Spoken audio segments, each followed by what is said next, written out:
All right, welcome to the Men's Emotional Wellness Symposium. My name is Courtney Brame. I'm here today with Teddy the comedian, and we are going to talk about some real stuff. This is part two, or the second segment of four presentations for the Men's Emotional Wellness Symposium. It is the last day of Men's Mental Health Awareness Month, and as I've mentioned, I see so much talk about mental health, but there's really not much going on where we can see men expressing their emotions or be able to support them with putting language and words to their emotions so that they can speak to that. And that's partially why I brought our guest here, Teddy the comedian, on. Teddy, go ahead and introduce yourself, my man. Well, first of all, thank you for having me, Courtney, man. It's an honor. It's definitely an honor to be here. But for everybody on here, my name is Ted the comedian. I always say I'm your favorite comedian's favorite comedian.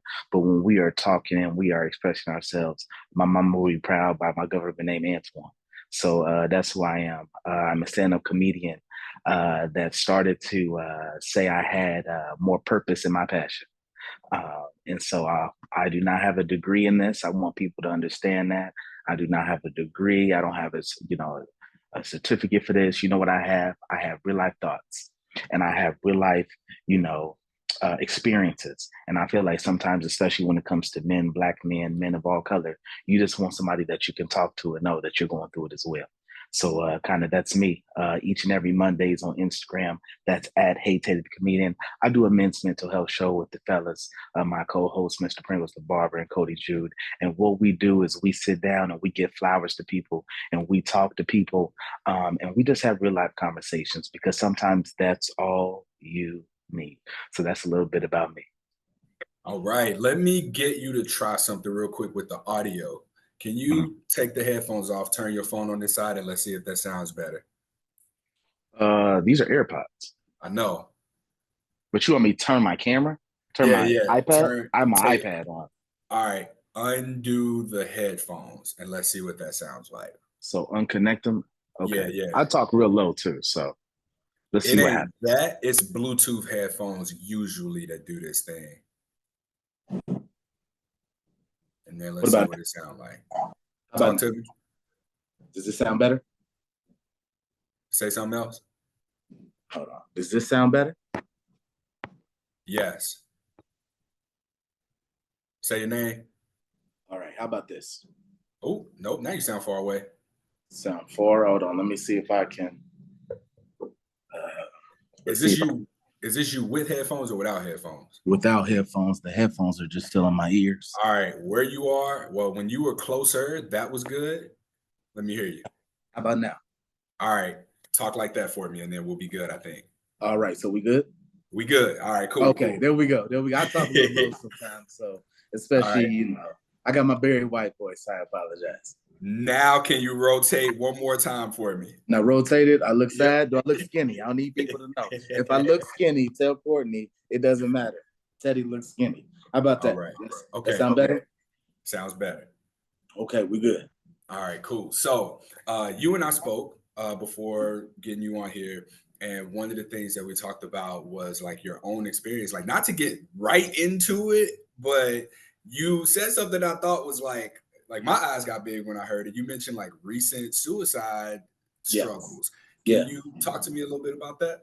Yeah. So man, I in order to talk about that, I gotta go back a couple months. Okay.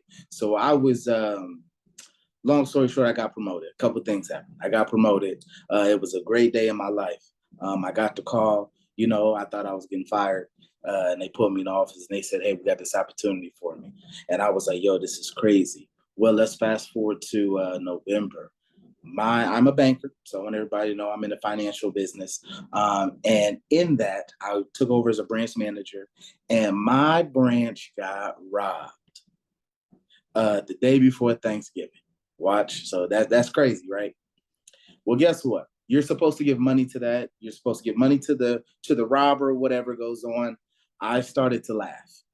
And I was like, I'm not giving you no money. I was like, the day before Thanksgiving. This was all caught on camera. I'm just cracking up. I think it's the funniest thing. You about to rob me before Thanksgiving. Now I got to be here to 8, 9 o'clock. I'm just going through all this in my mind. They came, FBI came, everything was good. That Monday, I was pulled into the office again. And they said, because you did not give any money, you put your employee in danger. And in front of, you know, I was pretty much demoted back down from manager to banker. And that started the spiral of everything. Okay. So that it was embarrassing on my behalf. Not only did the employee say she felt safe with Teddy, um, we actually caught the robber because the robber was not a man, it was actually a woman. And because I gave that description, they were able to catch the robber in 3 days. Shout out to my superiors and things like that. They were like, hey, we caught the suspect. Actually, the employee said that she was okay. We don't need to do anything. Well, guess what? That didn't matter. They were like, you're going back down. So that started Christmas. That started, in December. Another thing that happened, I'm talking to a young lady, and we're going to dive into this because that's 80% of men's mental health is a young lady. And one day she woke up and she said, I can't do this no more. And guess what? She went away. And so for a man that loves to control, that loves to drive, when you don't give me a reason, and this is for anybody, well, guess what? That's what happened. And so now my brain is playing tricks on me the whole time because it's like you pretty much lost your job. You lost the young lady you were talking to. Nothing seemed fun. And I was going through this cycle. Comedy didn't seem fun to me. So now let's go to January. And I can tell you now, I was booked for an event at the Key here in Columbus, Ohio for New Year's. I couldn't tell you what I did at that show. I pretty much know I probably did the bare minimum. Probably one of my worst shows because I didn't care. From December 31st to January 8th, that was my first men's mental health show. I didn't sleep. Now, people are like, there is no scientifically way that you couldn't sleep. I maybe slept in my recliner for an hour each night, and that's a maybe. And we know when we're tired and mental is on our brains, you're not really sleeping. I began to make mistakes. I began to do a lot of things, especially at work. I can tell you January 5th, it was about 3 a.m. in the morning. I began to write notes. And this is just me being, I know I have some friends on, and I have some family on, but I started writing notes to people, and started doing the whole, it's time for Ted to get out of here. I've let everybody down. And that's what, we're not trying, I'm gonna get a little spiritual a little later because unfortunately my voice turns real preachy when I get to talking. But I began to write those notes of it's time to go. I went to the smoke shop and I grabbed, I believe they were 4,500 milligram edibles. That's what they were, 45 milligram edibles, yes. And I also have some sleeping pills too. And I mixed those together. And I was ready. I was out. It was time for Ted to go. I felt like it wasn't worth it. How do I lose all this control? How do I get embarrassed? I felt like I embarrassed my family. And then I woke up the next day, high as hell, sleepy as hell. So that was the first time.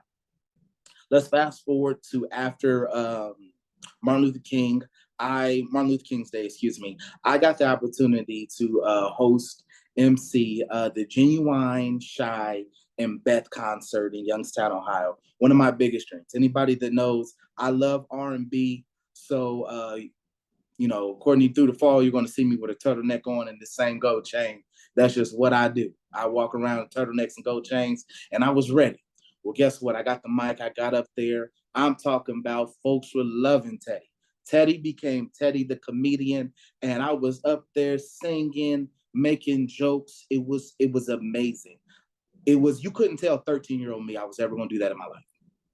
That night, for anybody in Ohio, they knows, I believe that was the 19th. I believe that was January 19th. That was a Thursday. That was the only day in January I believe it snowed. I believe it snowed. I did 80 down the highway, 80, 90 miles down the highway. It was snowing. I said, this is the perfect thing. No seatbelt on. There was no music. I was gone. Something was going to happen because when I got off that stage, I was still empty. It still wasn't worth it. Life still wasn't worth living. So telling 13-year-old Antoine that you get to host for Genuine tells you you do amazing. Shy, if I ever fall in love again, Those brothers told you did amazing. The crowd is going crazy. You got groupies from Youngstown. Anybody knows Youngstown having groupies is crazy in Youngstown. They all over me. They wanted the turtleneck. It was crazy. That was not enough. And I'm man enough to tell people that that still wasn't enough. I made it to Polaris. Now, if you're asking, where's Polaris? Polaris is 25 minutes from my house. Youngstown is 2 hours from my house. So God said it still wasn't enough. You still got time. And I cried. So anybody that's watching this, I cried from Polaris to New Albany, Ohio. And I said, it's okay just to kill me, man. I'm out. I'm gone. Like, this is too much. I've lost both my parents. I was adopted. And I said, Mom, this ain't who you raised, but I'm just tired. And there's a lot of brothers on here that are tired, you know what I'm saying?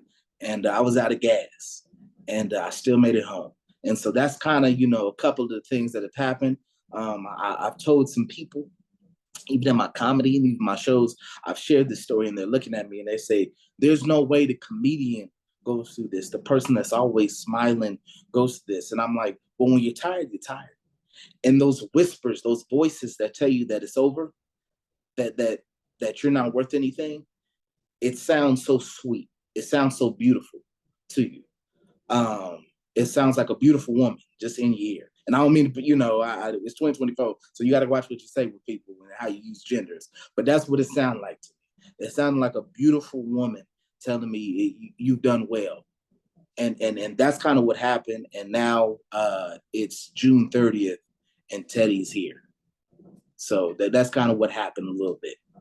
All right, so these things happen. You lose your job, you get left.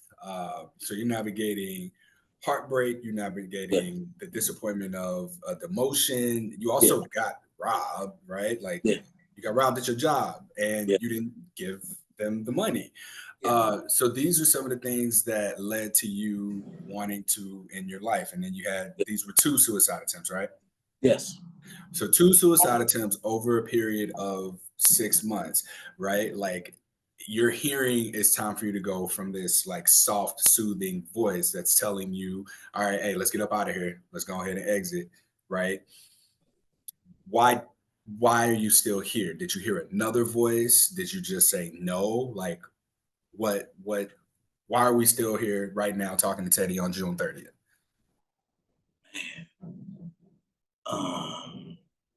That's a rough. That's it's two things. Well, 3 things. Let's go to small to big. Yeah. I was gonna say, you ain't gotta like trying to organize it. Just say it. Yeah, whatever it is as it comes up. Small is the biggest. My ego. I think I'm fine as hell. That's the first thing. I think I'm fine as hell. And for 5 minutes, I said to myself, yo, ain't enough women I've seen me. I'm gonna tell you that. Okay. I think I'm all that in the bag of chips plus dick. And I was losing weight too, because you got that stress weight, but I started eating right, and then I really started exercising. So I said, Dad, you're looking good. I'm getting, a couple more inches in the pecker. I felt great. That was the first thing. The second thing was when I performed, I still had it. That was the second thing. I still had it. People still laughed. I still got rounds of applause. People were excited to see me. But the third thing that really saved my life, was my nephew. My nephew turned 1 in March. And he still needs me. And his birthday fell right before Ramadan. And then I went into Ramadan. But that little dude still needs Uncle Ted. My cousin's kids, they still need Uncle Ted.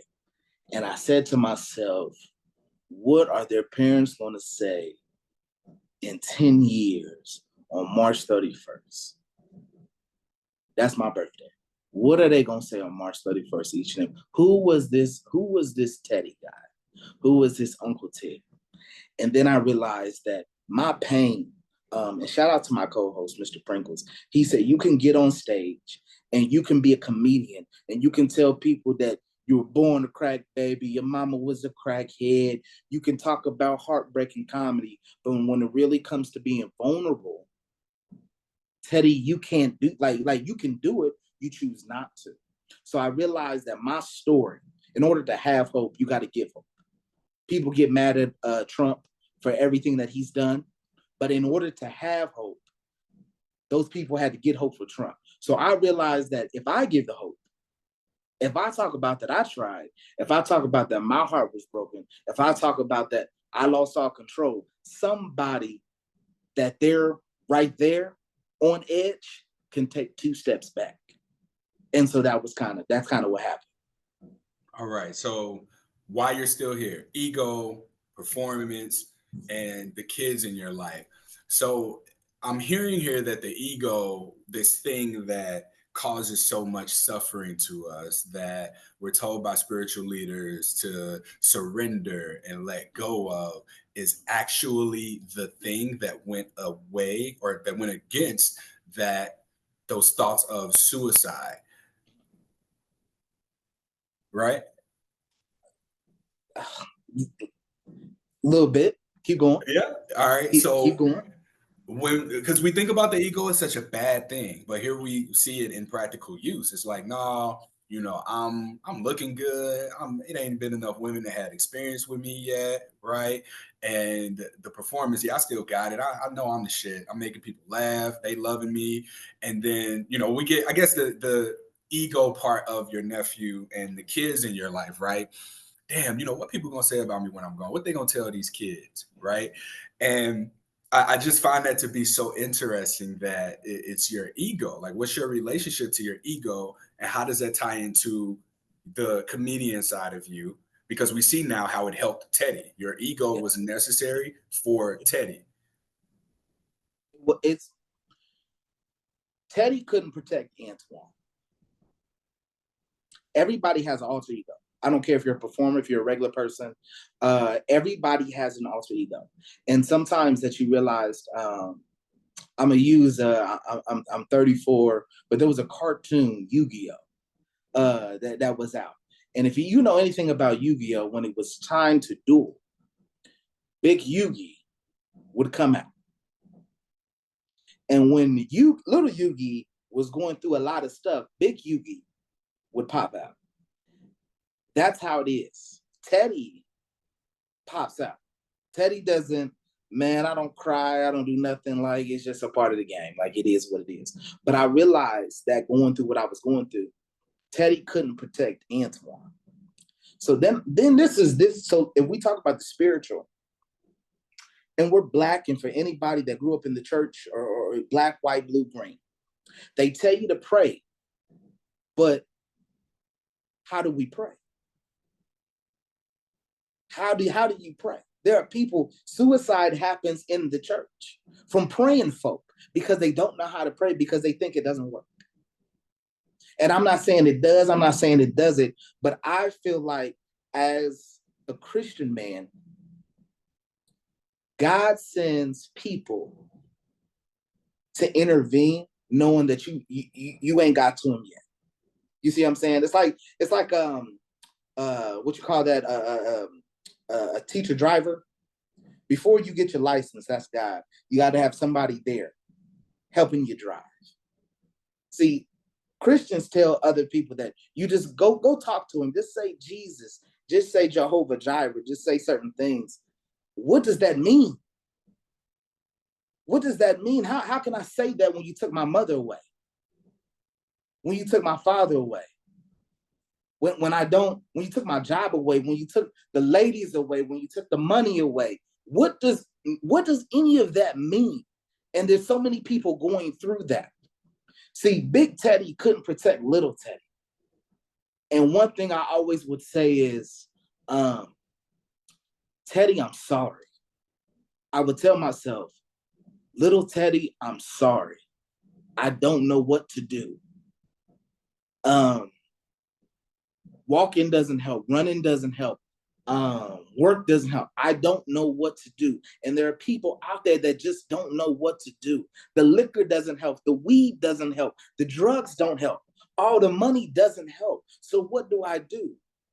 Well, guess what? I'm just going to share my story, because there's 10 other people that don't know what to do. And even though I don't know what to do, at least those 10 people know that somebody else is out there trying to figure it out. And that's what I tell people all the time. I tell them all the with Christians, with anything. It's like we are so taught that you're supposed to pray about it. You're supposed to go to the church. You're supposed to just say Jesus. You're supposed to get on your knees. You're supposed to fast. But bad things are still happening. We are still a what can you do for me today, right now, society. You get what I'm trying to say? Yeah. And people don't understand. Yeah, this speaks to a little bit of what Jeremy and I talked about before me and you started talking. You mentioned right, like being seen enough for 10 other people who, yeah, you might not have it figured out, but just them knowing that they're not alone and not having it figured out is something that can be supportive to their healing.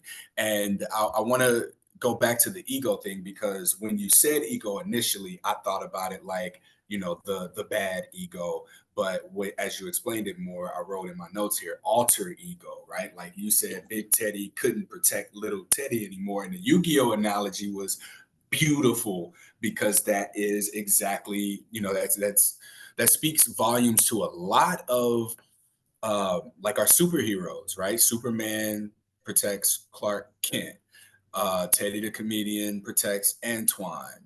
Batman protects Bruce Wayne. And with every superhero story that's told, it starts with trauma. Batman lost his parents. Superman lost his planet, right? And we can continue to just go down the list. But in the development of your alter ego, my question to you becomes like, what birthed Teddy the comedian? What birthed this big Teddy that had to protect you?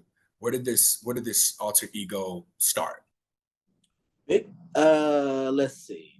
So before I was Teddy, let me go down the list of nicknames. My mama named me Booter, and then I became Test Tube, then I became Pork Chop, and then I got to college, and I was about 310, 320. I was a big old boy in college, and a young lady called me Sugar Bear. And I was like, you can't call me Sugar Bear. That ain't gonna work. And then I said Teddy Bear. Now, Teddy the comedian just came from like Cedric the Entertainer. I can admit that. Cedric is one of my favorite comedians. So that, I didn't want to be Teddy the Entertainer, because that just, oh my God, everybody's taking that. So I think it could have been my brother Brandon that was like, what about Teddy the comedian? Like, we were playing with names, and then it just stuck.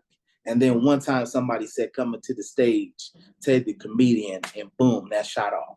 Now let's back up a little bit more. Before Teddy the comedian, I was 11. It was my first solo at church.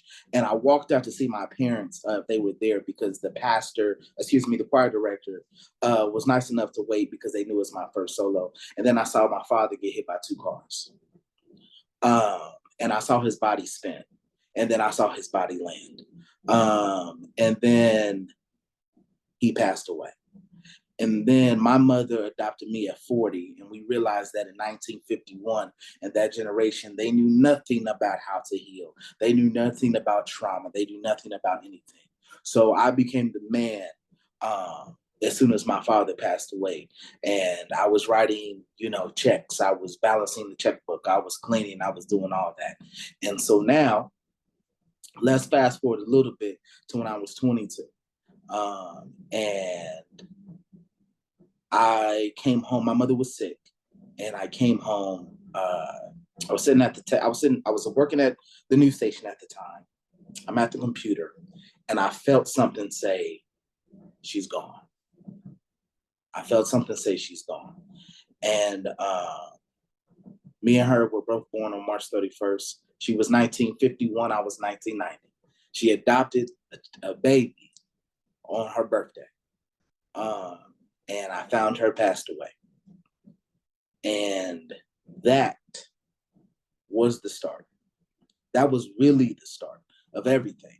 Because now I was lucky enough that, you know, I was born only child, but, you know, when you hear me say my brother Brandon or my brother Chris, you know, their family adopted me. That's been my best friend since we were 11, 12.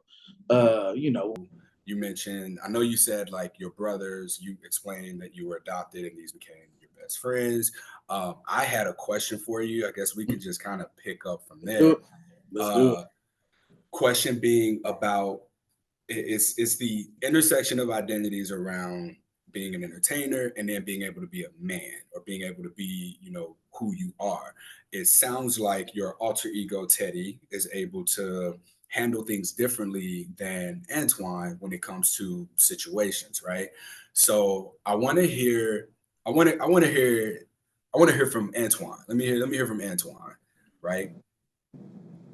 You're growing up with these traumatic experiences. Like one of the last things you said was you just saw your dad get hit by 2 cars and die, you know, right then, right there. Like what did support look like for you from that point? Did you get anything? Like what happened?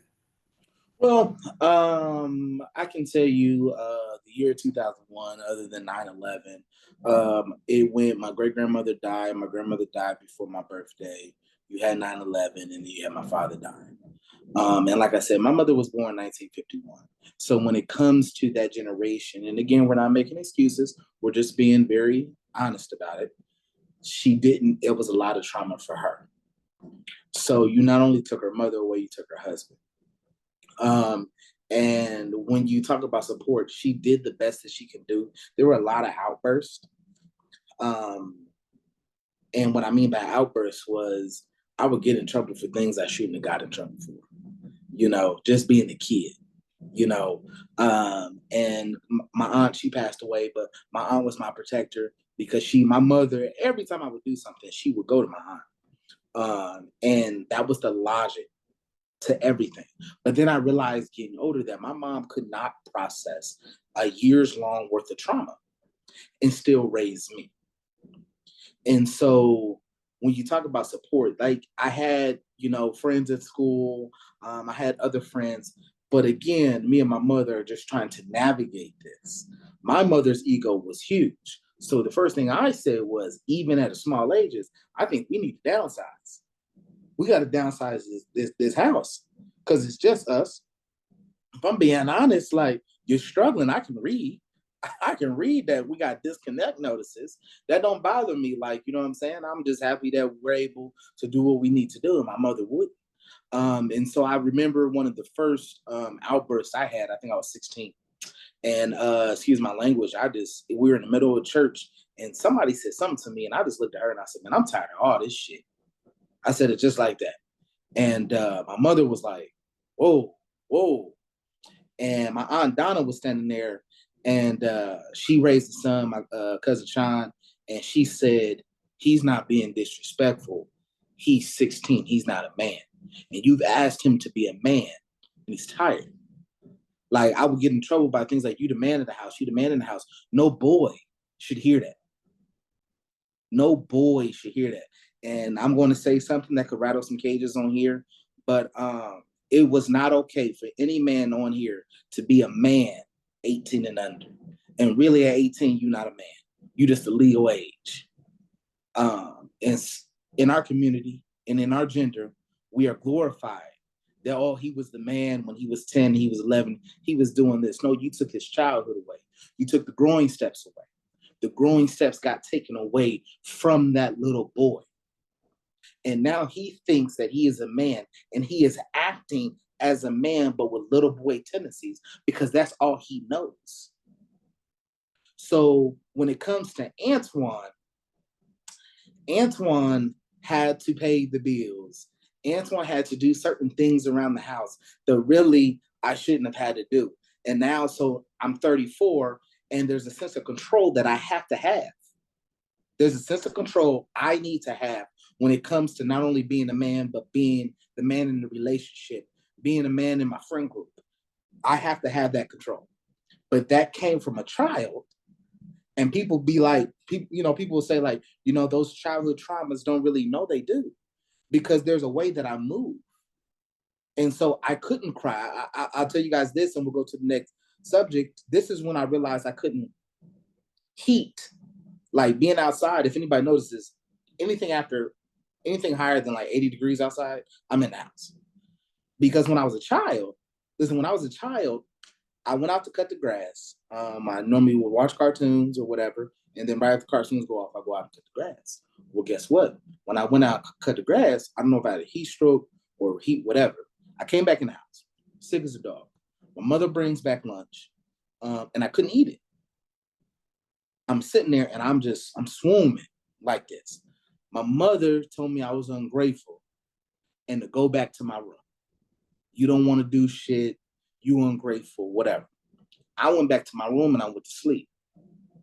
Well, I guess she came in to go off like mothers do, but something told her to touch me because I was snoring loud. At that point, I remember her waking me up and trying to cool me down, like, because I was just overly hot or whatever. And at that point, I think that was a little bit of the start of my mother realizing that she had a problem too. And that was me being honest and saying like, yo, like, you kind of off your rocker, Sandy.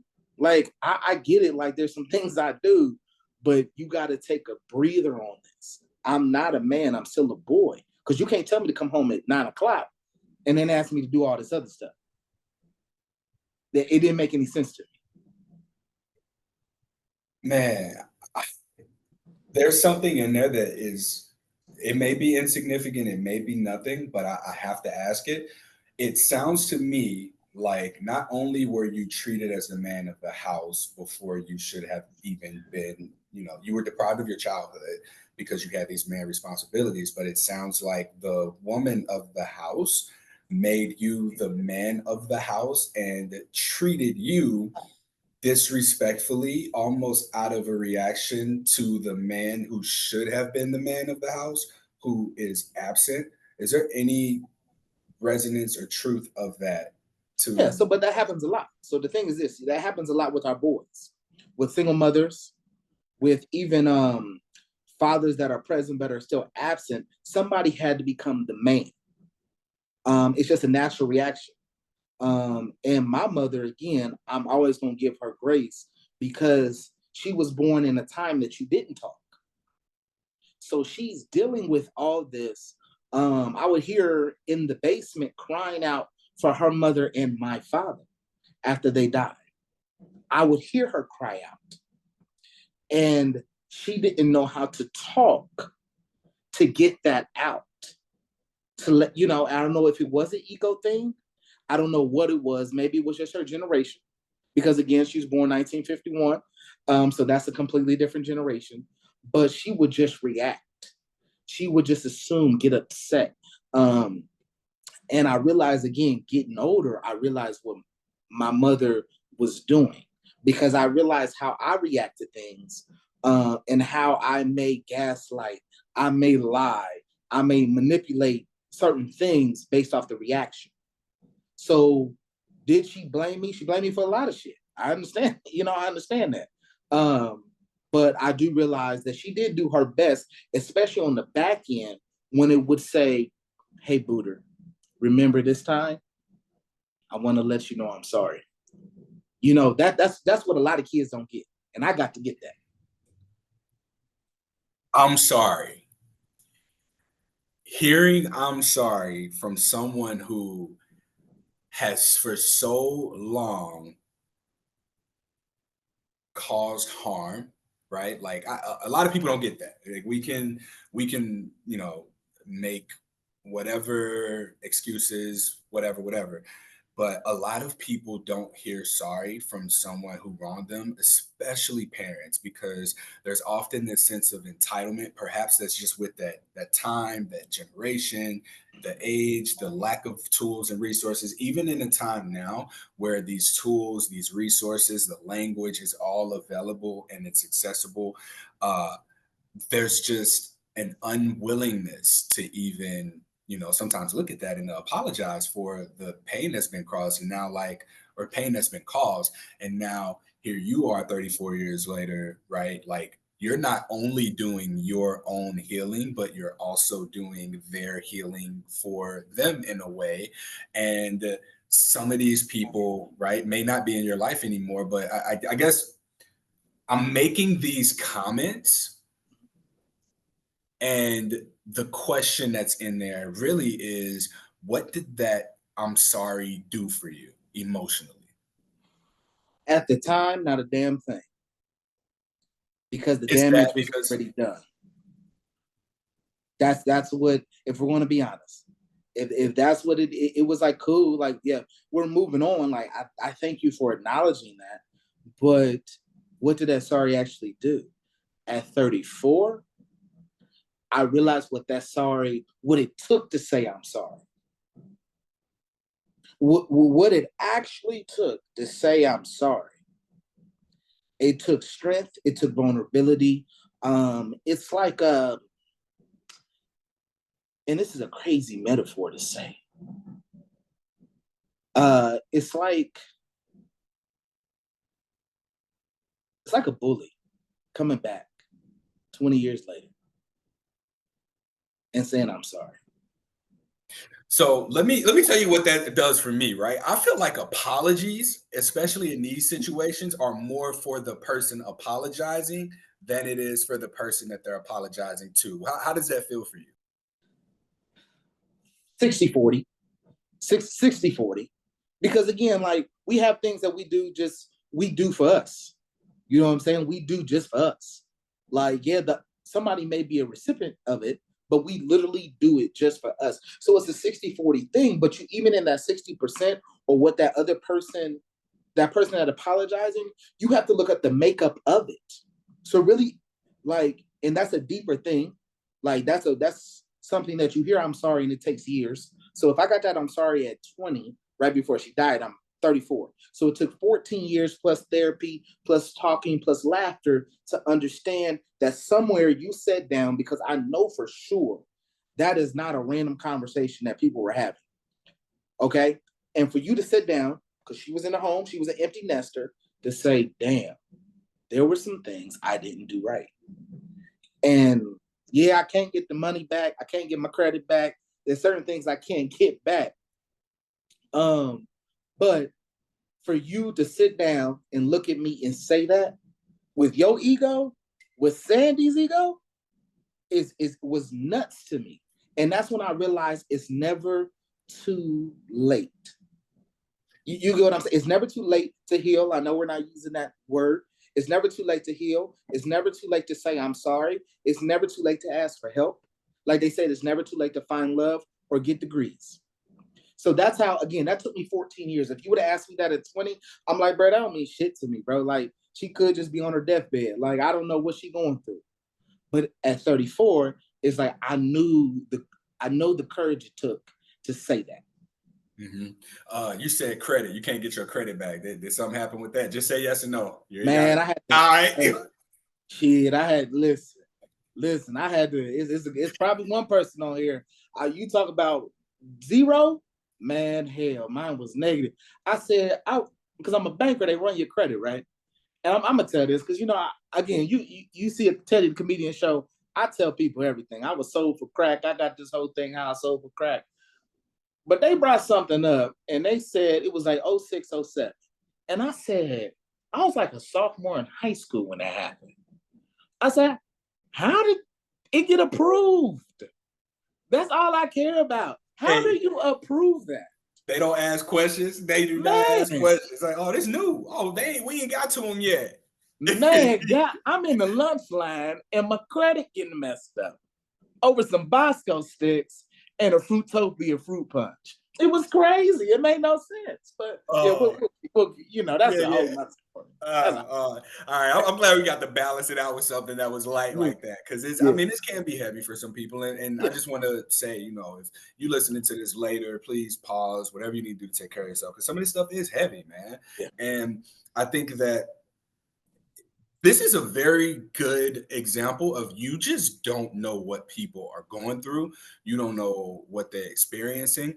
So it's important to just be gentle, not only, with other people, but also with ourselves. And it Absolutely. sounds to me like you have, in fact, done a significant amount of healing. And I'm curious to know if this started, at the time of, 6 months ago, the day before Thanksgiving, like the noticeable pain and then the healing, or if this is something that's been a much more lengthier process before that. So it started the heavy lifting.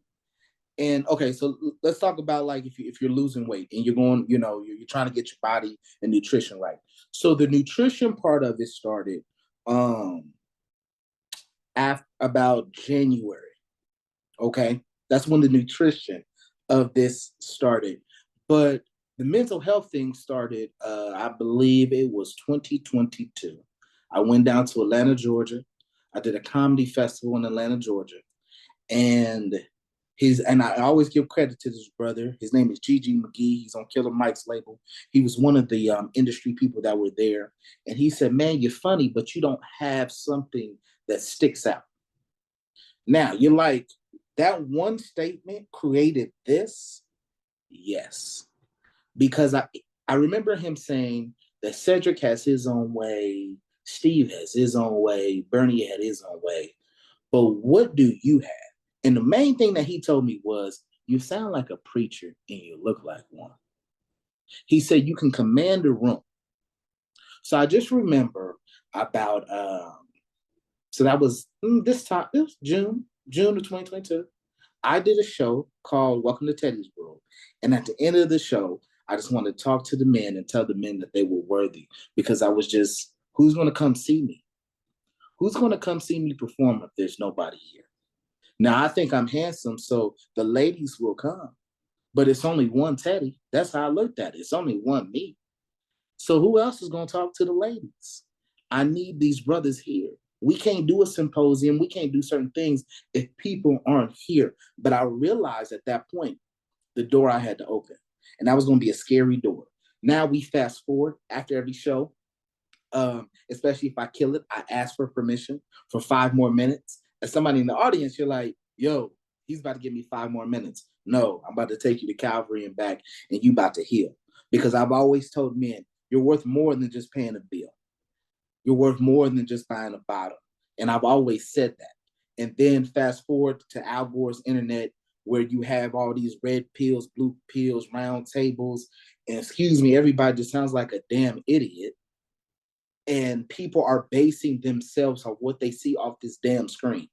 That's what people are basing themselves on. So then I realized this, that my voice has to get powerful. It has to get more crisp. It has to get stronger.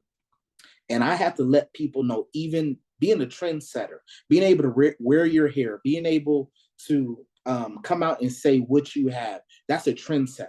And trendsetting is going to be hard. So again, around January, February, March, the nutrition of the mental health kicked in.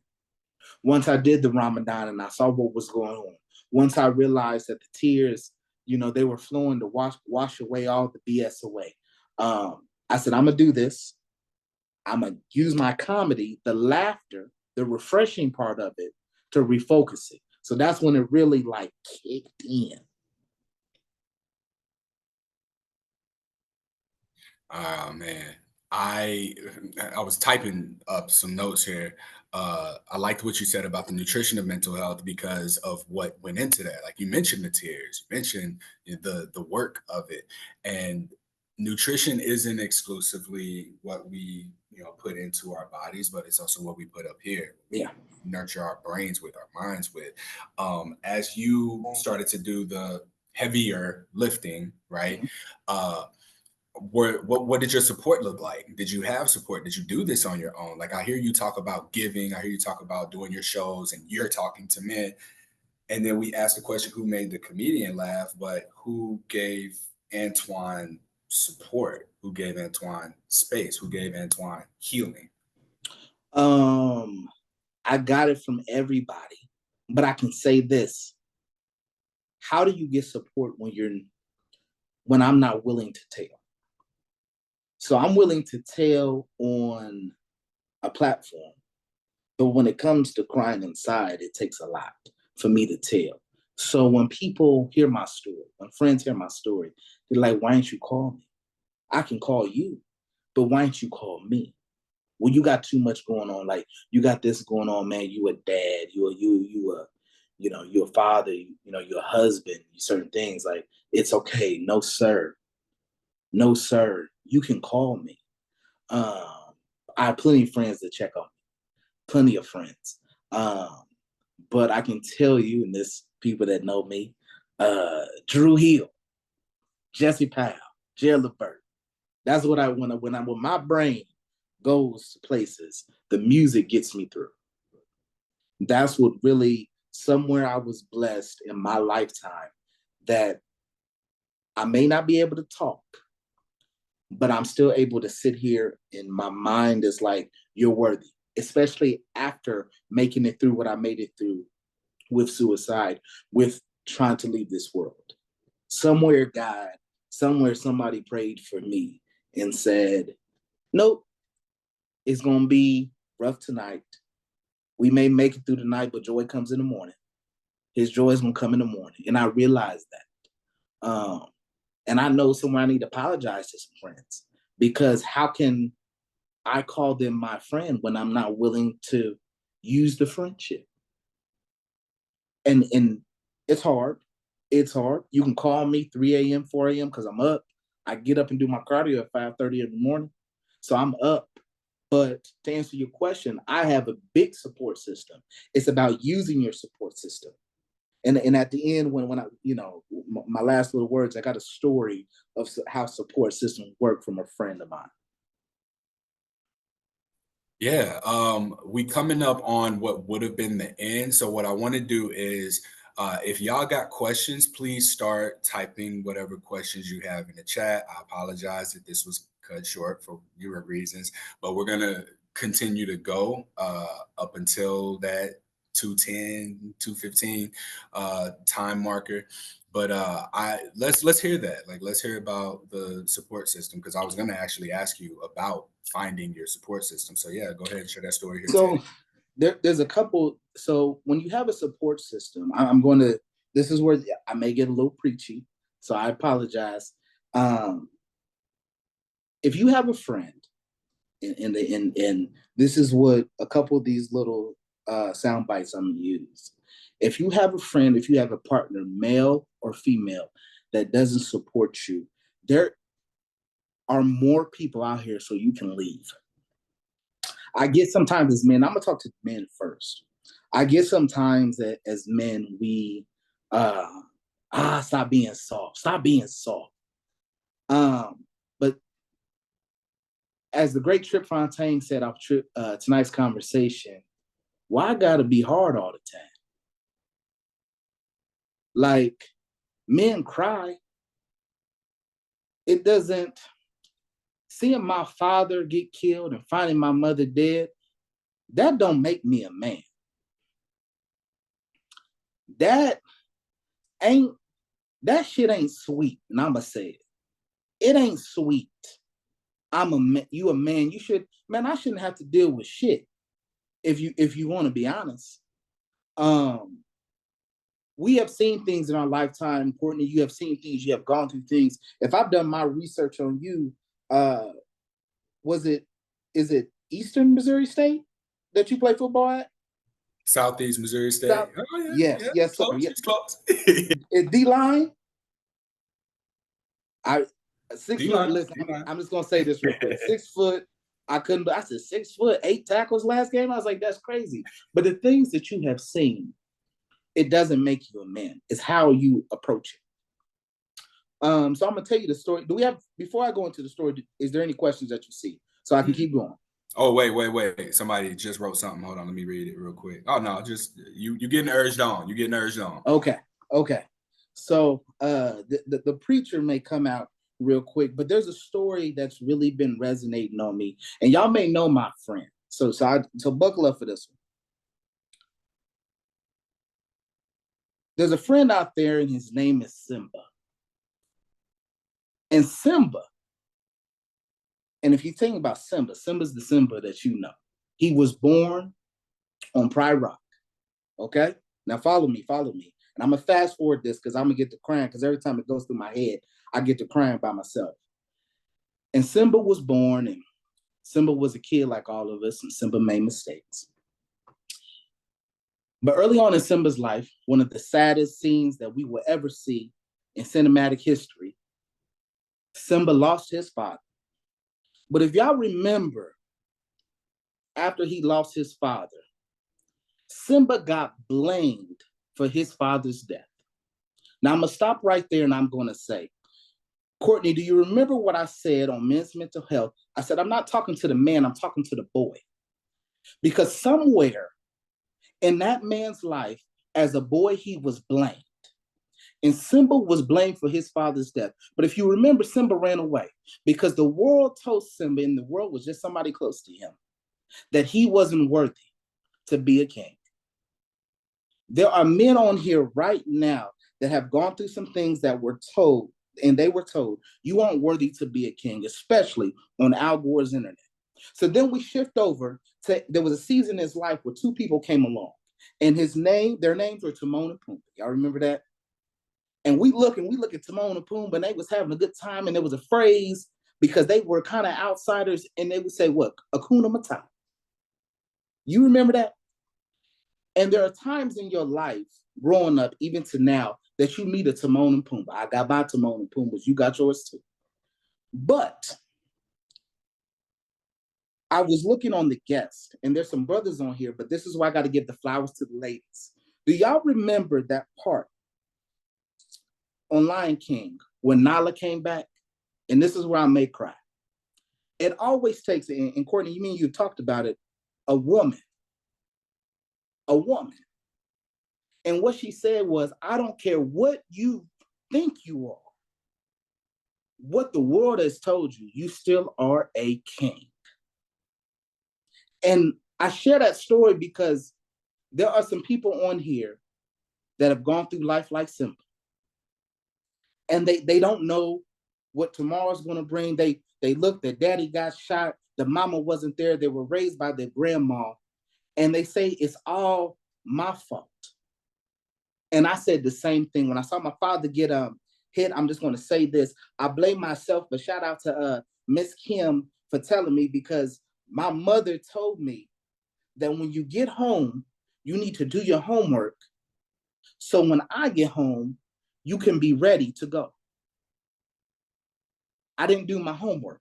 So because of that, that set the time back. And so in my mind, math, and if I would have did my homework and stayed on schedule, my father would have still been alive. And then there's something that Miss Kim told me. She said, what if it still happened and you didn't get the chance to kick it with your father? Would I be talking to you today? And so I tell people this, whatever life goes through, especially to the men on here, because this is a men's symposium, you still are a king. I don't care what Al Gore's internet, I don't care what these podcasts say, I don't care what your girlfriends say, you are a king. Courtney, in 2013, the world told you that you weren't supposed to be a king. The world said that this is it. And you could have went left, you could have said, excuse my language, fuck it. But King is standing here today. And I want to give you your flowers before we go. You know, we keep moving. But somewhere, somebody told you, no matter what, even if it was you looking in the mirror, that you're still a king. We all are. No matter what your money says, no matter what these bills say. And I always talk about my light bill. God damn, excuse my language, my light bill sky high. It's telling me I'm a peasant. But you still are a king. I lost this. I don't have this. It don't matter. You got life. You got breath. I don't want to be here tomorrow. That's okay. Don't worry about tomorrow. Worry about today. I don't want to be here at 6. Baby, worry about 2 o'clock because it's 2 o'clock. That's all you got to do. See, mental health and everybody, the wrong people are getting the money and the wrong people are talking. You got to have this and you got to have this. And I'll tell you, just last week, I think I posted on Threads, I have got to a point now where I think my money is my value. And I had to reset myself. So I'm gonna tell y'all, reset yourself. I don't think I'm worth. Reset yourself. I don't have this. Reset yourself. Again, I'm not a therapist. I'm not a counselor. I don't have a degree. But for everybody on here, I'm just Uncle Ted. And I'm the brother that you see at the bar that's gonna give you just a little bit of hope. It's crazy. It's crazy that at 130 or 120, that negativeness entered and all that crazy and somebody hacked. Guess what? We just had to reset ourselves, and he sent out the link because guess what? We knew the second half to symposium was going to get crazy. So they all had to take breaths. So whoever did it, I guess we got to thank you because we had to reset ourselves. So everybody that's on here, reset yourself, refresh yourself, refocus yourself. Mental health is not a day journey. It's not June 30th. Your start date can be today. It's a marathon. You have a lifetime. So let me stop.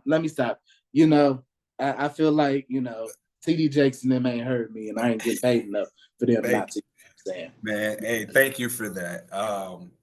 As you said that too about the second half, I didn't open my email. Well, I was talking, but it said at 106, 105, we're reaching out because your Zoom meeting is it said that it was posted online. So somebody posted the Zoom meeting and they were like, hey, it's not secure. You don't have any security function set up. So this wasn't somebody who registered. Thank God, because I ain't want to have to worry about that again.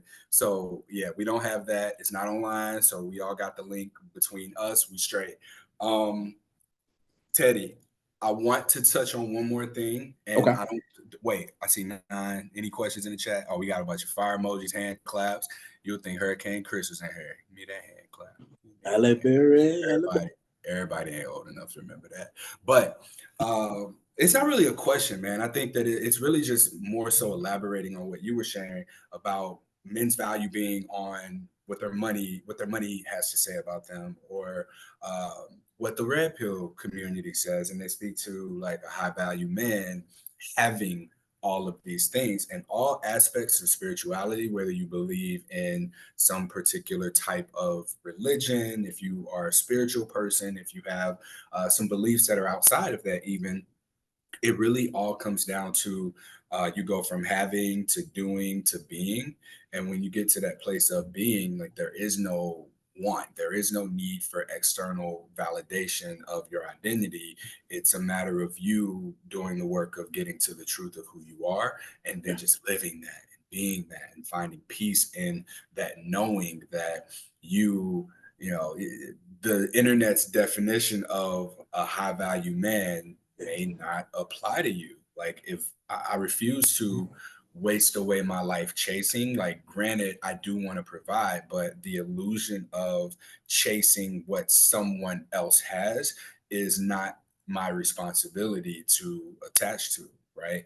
And this is where this emotional wellness really ties in, because I think that when we can name our emotions, what we're feeling, we can act from a place of alignment and truth, right? So money represents a lot of the needs that we have because it's a means of acquiring those things. We may go the wrong route that isn't aligned with us or true for us on that path, and this may lead to more harm being done than good.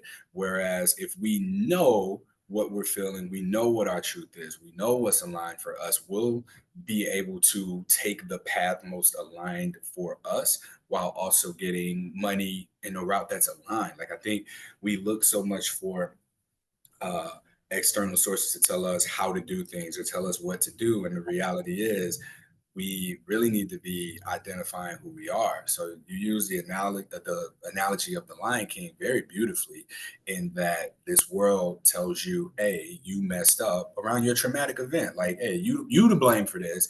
You messed up. You're not worthy. You don't deserve. And this is in hopes of fueling the ecosystem of you pursuing and feeding into the ecosystem that essentially does something for the people who try and dictate what your worth is, only for you to go off on your own, get new perspective, learn from, Simba lions eat warhogs and whatever whatever Timon was, muskrat, right? Yeah.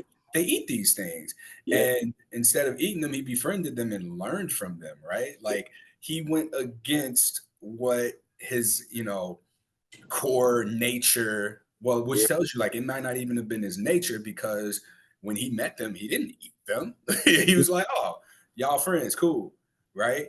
And so there's a whole nother conversation there to argue about the nature thing. But the overall point that I want to make is that perspective came from such an unlikely source that brought him into being something more and being aware of this whole other aspect of being, only for him to, later be reminded by someone who had good intentions, like, hey, actually, you're more than, what you thought you were. And also you can't avoid,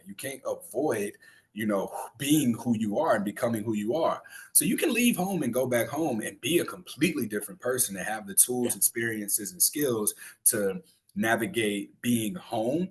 And home might not even feel like home anymore at that point. But from that point, though, it's choice. And that is one of the things that I really aim to empower people with through this work that I'm doing around men's emotional wellness, is to give you the tools to identify what your truth is so that you can make a choice. If you like red pill, then let that be a choice. If you like going your own route and you want to unpack and identify what is real for you and begin to take the steps to walk that journey, I want that to be a choice. I don't want people to have to choose from a limited number of options. So yeah, that's what this is about, man. And I think that you spoke to that beautifully with the Lion King analogy, with just sharing all the entirety of your story, and even getting preachy on here like that. That's who you are and what you do. This is the path that got you here, getting you to where you going next, man. And I appreciate you. And I saw real quick, somebody said, Teddy, how'd you reset yourself? I probably do about 3 or 4 miles, in the morning, but it's a lot of music. I listen to a lot. Every day? Yeah. I did this morning. I get up at 5:30, 5:45. It takes me about an hour to do almost 4 miles. And I'm back. I got a whole little routine that I do. But again, I used to weigh almost 300 pounds. I got on the scale when I'm 242. And I tell people that, thank you so much. But, that's how I reset myself. And I'm not afraid to cry. I don't drink. I don't drink at all. I stopped drinking last year. I'm probably a year and a half in. I wasn't really much of a drinker, but I listen, some 1730 and Red Bull, you can get me drunk for sure. But I stopped drinking. And I just chose that I know somebody doesn't have the strength to do what I do. And I realized that I have the strength to do it. So like you said, sometimes all you really need is somebody to tell you that you can do it. The tools, it could just be this Zoom, could just be this symposium. Somebody didn't have $35 and you decided to make it free. And because you made it free, somebody's going to be able to see their great grandkids, Courtney. And that's the tools. See, we look at the big blessings, or you look at if I want $1 million or I did this, sometimes the tools is just the focus, just the visual to get through the garden. You know what I'm saying? And people don't have that. So I keep looking at the clock because I know we got a minute left. But I know you're going to wrap up. But I just want to tell people you can follow me at Hey Teddy the Comedian. I always say I'm your favorite comedian's favorite comedian each and every Monday. It starts tomorrow, season 3, Men's Mental Health Mondays. All we do is refresh, refocus, refuel. If you want to be a guest, next month is Disability Month. So we try to keep it aligned to what's going on during the month. So make sure you just come. It's a conversation like this. Again, we're not therapists. You have a barber and then you have a teacher in the school. And Courtney came on there, man, and he blessed our soul. And them fellas was looking. So definitely follow the page, Men's Mental Health 614. I believe I'll be seeing Courtney in Atlanta in a couple months. Yeah. We'll be working together. But from the bottom of my heart, brother, you keep going. Don't give up. Walk by faith and not by sight. Brother, you're gonna do a lot of things. That 501c3 that you got, they're gonna be writing some big checks. And I promise you this, man. And my mother used to say I could find my wife in Walmart. One day you're gonna go through your spam folder on Instagram, and you're going to randomly see that somebody spammed you. Not spammed you, but sent you a message, but it got sent to spam. And Courtney, they're going to say that your story saved their life. So when it gets bad, remember, just go to your spam folder and see if somebody is telling you that, because it's going to happen, brother. I promise you that. And I can't wait to work with you again, man. Yeah, for sure. Yes, All sir, right, brother. Teddy, bro. Peace out, man. Thank you so much for your time. I appreciate Yes, it. sir. Thank you. All right. All right. And I want to also give another shout out to Black Men's Wellness. Thank y'all for y'all support. You can check them out at blackmenswellnesspdx.org. Oh, man, you got here quick. Hold on. Let me, I got to start a new one.